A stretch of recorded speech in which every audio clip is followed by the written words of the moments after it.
میں نے کیا سوچا تھا اور کیا ہو چکا تھا؟ کچھ دیر پہلے جو کچھ میں کر کے آیا تھا، یقیناً اس سے میرے والدین کی بہت بے عزتی ہوئی ہوگی، مگر میں بھی کیا کرتا؟ میرا دل کسی طور بھی اس رشتے کو ماننے کو تیار نہیں تھا۔ میں کیسے مان لیتا کہ میری شادی ایسی لڑکی سے بھی ہو سکتی ہے؟ حیرانگی تو مجھے میرے والدین پر تھی۔ کیا سوچ کر انہوں نے اپنے اتنے حسین بیٹے کے لیے یہ لڑکی پسند کی تھی؟ میں اپنے بالوں کو مٹھی میں جکڑے ہوئے اپنے کمرے میں کھڑا تھا۔ چاروں اطراف میں پھولوں کی خوشبو تھی۔ پورے کمرے کو میری سہاگ رات کے لیے دلہن کی طرح سجایا گیا تھا، مگر دلہن دلہن ایسی تھی، ایک نظر بھی ڈالنے کو دل نہ چاہے۔ میرا دل تو ٹوٹ کر رہ گیا تھا۔ ایک پل میں سب ختم ہو چکا تھا۔ میں اپنی دلہن کو وہیں چھوڑ کر واپس کمرے میں آ گیا تھا۔ تبھی میرے کمرے کا دروازہ ایک جھٹکے سے کھلا اور میرے کانوں سے مانو دھواں نکلا تھا۔ میرے اندر تو گویا کسی نے آگ سی بھر دی تھی۔ میری ماں ہونہار نظروں سے مجھے دیکھ رہی تھی اور مجھے ان کے غصے کی ذرا بھی پرواہ نہ تھی، اور ان کے ساتھ گھونگھٹ اوڑھے میری بیوی بھی کھڑی تھی، جسے دیکھ کر میری رگیں پھر سے تان سی گئی تھی۔ میں غصے سے آگے بڑھا اور امی کو بولا، لے جائیں اسے یہاں سے، میں اسے اپنے کمرے میں بالکل بھی برداشت نہیں کر سکتا۔ کیا سوچ کر آپ نے میری اس سے شادی کی ہے؟ مجھے تو شروع سے کالے رنگ سے نفرت تھی۔ میں نے آج تک یہ رنگ نہیں پہنا، کبھی کالی چیز کو چھوا تک نہیں، اور آپ نے اس سیاہ فام سے میری شادی کروا دی۔ گن آتی ہے مجھے اس کے وجود سے۔ میں بے چینی سے بولا، یہ سوچے سمجھے بغیر کہ گھونگھٹ میں کھڑی اس لڑکی کے دل پر نہ جانے کیا بیتی ہوگی۔ میں نے اپنی کڑواہٹ نکالنے میں کوئی کسر نہیں چھوڑی تھی۔ امی نے اس لڑکی کو میرے کمرے میں بٹھایا اور مجھے لے کر کمرے سے باہر نکل آئیں۔ باہر لاؤنج میں بابا بھی غصے سے بیٹھے تھے۔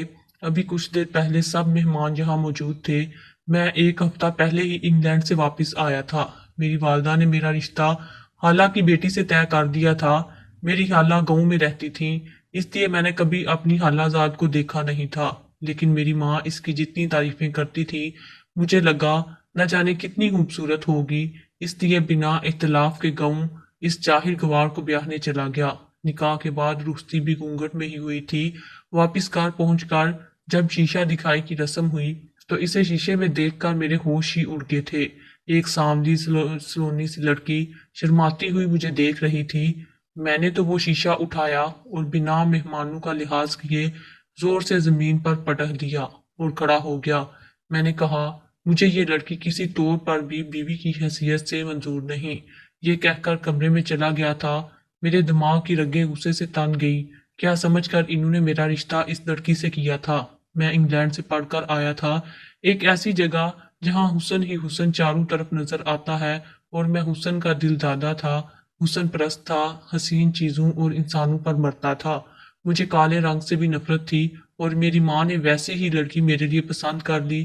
میں تو کسی طور بھی اس لڑکی سے نباہ نہ کرتا۔ اب میں بابا کے سامنے کھڑا تھا، لیکن اپنے موقف پر قائم تھا۔ امی اور بابا مجھے ڈانٹ کر تو کبھی پیار سے سمجھانے کی کوشش کر رہے تھے۔ امی اپنی بہن سے کیا وعدہ نہیں توڑ سکتی تھیں، اور ان وعدوں کے چکروں میں زندگی میری برباد ہو گئی تھی۔ میں نے بغیر لحاظ کیے امی بابا کے منہ پر کہہ دیا کہ میں اس لڑکی کو ابھی اور اسی وقت طلاق دوں گا۔ میرے الفاظ سن کر میرے ماں باپ تو سکتے میں چلے گئے تھے۔ اگلے ہی پل بابا نے مجھے تھپڑ مارتے ہوئے کہا، اگر تم نے ایسا سوچا بھی تو تمہیں جائیداد سے آنکھ کر دوں گا۔ نہ چاہتے ہوئے بھی مجھے کڑوا گوں بھرنا پڑ رہا تھا۔ آج صبح کی خوشی اور اب کے حالات میں زمین آسمان کا فرق تھا۔ میں بوجھل قدموں سے سینے پر پتھر رکھ کر کمرے کی جانب بڑھنے لگا۔ میں نے اپنی ہونے والی بیوی کو لے کر بہت سے سہانے خواب سجا رکھے تھے۔ میں خود بھی کوئی کم حسین نہ تھا۔ انگلینڈ کی یونیورسٹی میں کئی لڑکیاں مجھ پر فدا تھیں، مگر میں نے خود کو ہمیشہ اپنے محرم کے لیے سنبھال کر رکھا۔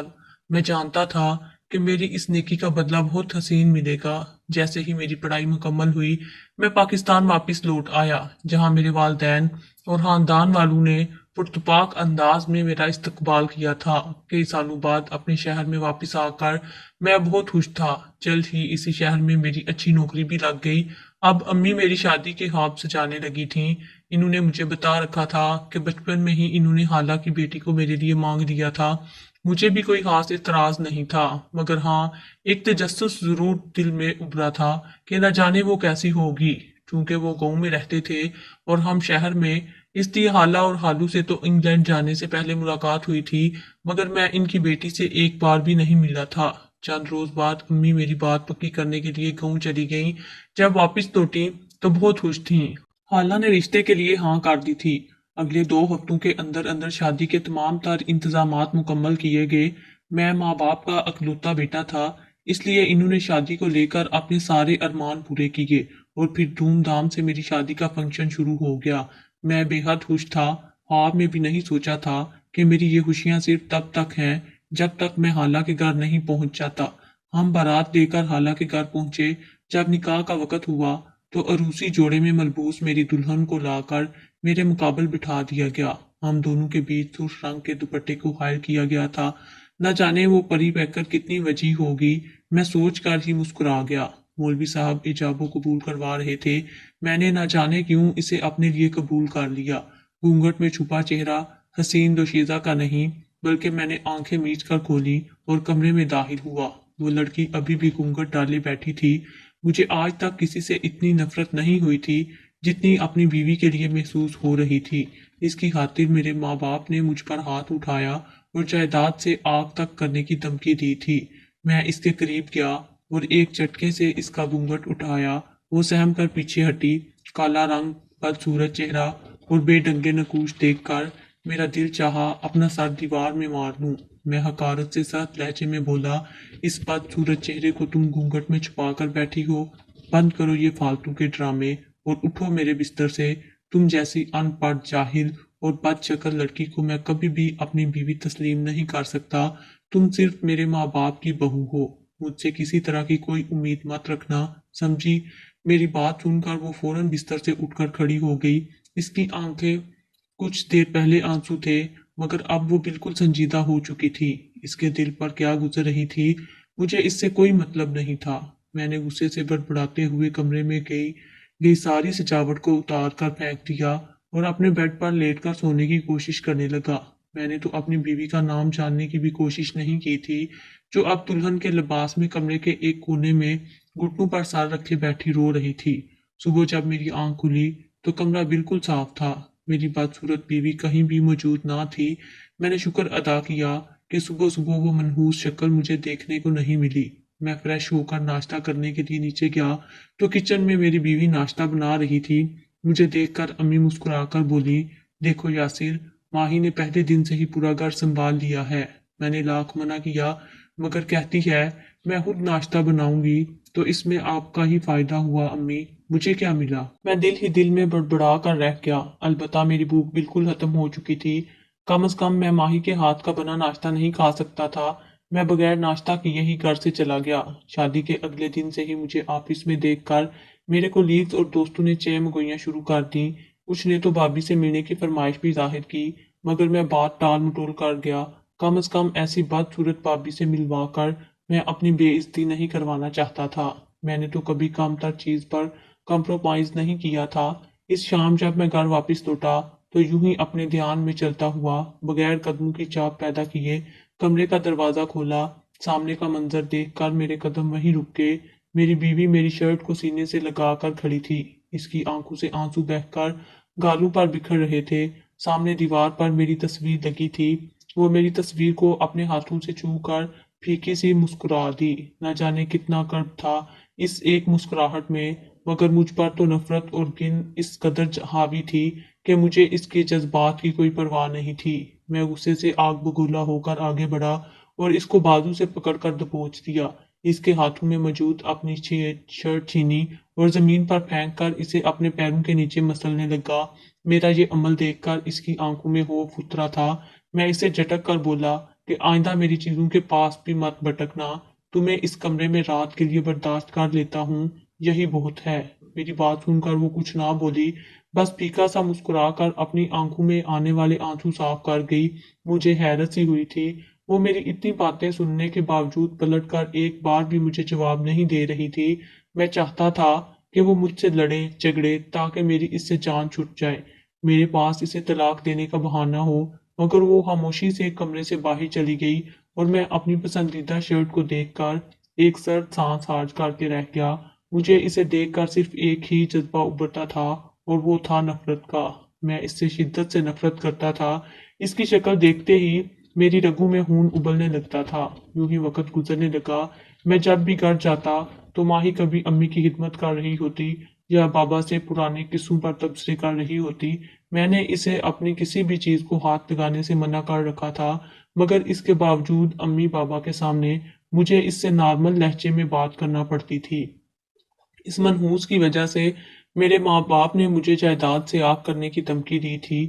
پچھلے 2 ماہ سے ہمارے بیچ کوئی بات نہیں ہوئی تھی۔ وہ صرف رات کو ہی کمرے میں آتی اور فرش پر بستر بچھا کر سو جایا کرتی۔ بستر کے نام پر صرف ایک چادر ہی تھی جسے وہ بچھایا کرتی۔ میرا دل باغی ہو چکا تھا۔ اپنے ماں باپ کے فیصلے نے مجھے باغی کر دیا تھا۔ میں اس لڑکی کو ہر طرح سے زچ کرنا چاہتا تھا تاکہ وہ ایک روز خود ہی تنگ آ کر مجھے چھوڑنے کا فیصلہ کر لے۔ میری ایک کولیگ تھی جو مجھ میں شادی سے پہلے کی دلچسپی رکھتی تھی۔ وہ ہر لحاظ سے بہترین تھی۔ میں نے اس سے بے تکلفی بڑھانا شروع کر دی۔ آدھی رات تک میں اس سے فون پر ہنس ہنس کر باتیں کیا کرتا تھا۔ اس کے حسن کی تعریف میں جان بوجھ کر کیا کرتا تاکہ ماہی کو نیچا دکھا سکوں۔ مجھے اسے اذیت دینے میں مزہ آتا تھا کیونکہ وہ میرے لیے ایک مسلسل اذیت کا سامان تھی، مگر وہ اس قدر ڈھیٹ تھی کہ خاموشی سے کمرے کے اس کونے میں گھٹنوں پر ہاتھ رکھ کے بیٹھی رہتی۔ میں جتنی دیر جاگا رہتا وہ بھی جاگ کر بیٹھی رہتی۔ جب میں فون بند کر کے سونے کے لیے لیٹتا تو وہ بھی لیٹ جایا کرتی۔ اس کا یہ چکر میری سمجھ سے باہر تھا۔ وہ اپنے منہ سے ایک لفظ بھی نہیں بولتی تھی۔ میں نے نوٹ کیا کہ ماہی میرے کھانے کے بعد کھانا کھاتی ہے۔ ایک روز جب کافی بنانے کچن میں گیا تو دیکھ کر دنگ رہ گیا۔ وہ میرا چھوڑے ہوئے جوٹے کھانے کی پلیٹ میں بچا کھانا کھا رہی تھی۔ اس کے چہرے پر عجیب سا اطمینان تھا۔ میں کچھ پل کے لیے گنگ سا رہ گیا۔ اس قسم کی باتیں اچھی حرکتیں کر کے کیا ثابت کرنا چاہتی تھی؟ وہ بہت صابر ہے، شوہر سے محبت اور وفا جتا کر میری دلچسپی حاصل کر لے گی۔ یہ ممکن ہی نہیں تھا کہ وہ میرے دل میں گھر کر جاتی۔ میں روز اس کولیگ سے باتیں کرتا، کئی بار اس کے ساتھ ریسٹورنٹ میں کھانا کھانے بھی جانے لگا۔ آہستہ آہستہ مجھے اس لڑکی سے محبت ہو گئی۔ میں اسے یہ بات بھی بتا چکا تھا کہ میری بیوی بہت بدصورت ہے۔ میں نے اسے ہاتھ تک نہیں لگایا۔ میں روز اس سے اپنی بیوی کی برائیاں ہی کرتا تھا۔ جب مجھے لگا کہ میں نائلہ کے بغیر اب نہیں رہ سکتا تو میں نے اس سے محبت کا اظہار بھی کر دیا۔ اس دن وہ بہت خوش تھی۔ فوراً سے وہ مان گئی، کہنے لگی کہ وہ مجھ سے دوسری شادی پر بھی راضی ہے، لیکن مجھے الگ فلیٹ میں رکھو۔ میرے پاس پیسوں کی کوئی کمی نہ تھی، اس لیے میں نے نائلہ سے خفیہ نکاح کر لیا۔ وہ میرے فلیٹ میں رہتی تھی۔ اب تو نائلہ ہی میرے ہاتھوں میں سوار رہنے لگی۔ میری بدصورت بیوی میرے لاکھ انکار پر بھی میرے سارے کام کر دیتی تھی۔ پہلے پہل تو اس سے اس بات پر لڑتا تھا، لیکن میں نے اسے کچھ بھی کہنا چھوڑ دیا تھا۔ اب میں یہ کرتا تھا، اپنے والدین کے سونے کے بعد گھر سے باہر نکل جاتا اور نائلہ کے پاس پہنچ جاتا۔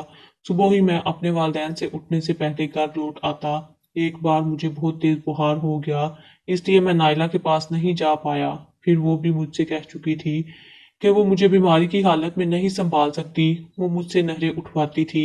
اس نے کبھی میرے کام نہیں کیے تھے، لیکن مجھے فرق اس لیے نہیں پڑتا تھا کیونکہ میری یہ بیوی میرے کام کر دیتی تھی۔ جب مجھے بخار ہوا تو وہ پوری رات جاگتی رہی۔ کبھی میرے سر پر پانی کی پٹی کرنے لگتی، کبھی میرے پاؤں دبانے لگتی، میرے لیے سوپ بنا کر دے آتی، گو کہ میری خدمت میں وہ اپنا آپ بھول بیٹھی تھی، لیکن میرے پتھر دل پر ضرب کبھی نہیں لگی۔ میں اسے بس حقارت سے ہی دیکھتا تھا کہ یہ جاہل ان پڑھ بس نوکروں کی طرح خدمت ہی کر سکتی ہے، شوہر کے دل کو جیت نہیں سکتی۔ شوہر کا دل تو بس حسین بیوی ہی جیت سکتی ہے۔ جب میں ٹھیک ہو گیا تو میں نائلہ کے پاس چلا گیا۔ وہ مجھ سے لڑنے لگی، کہنے لگی وہ میرے بغیر بہت اداس تھی۔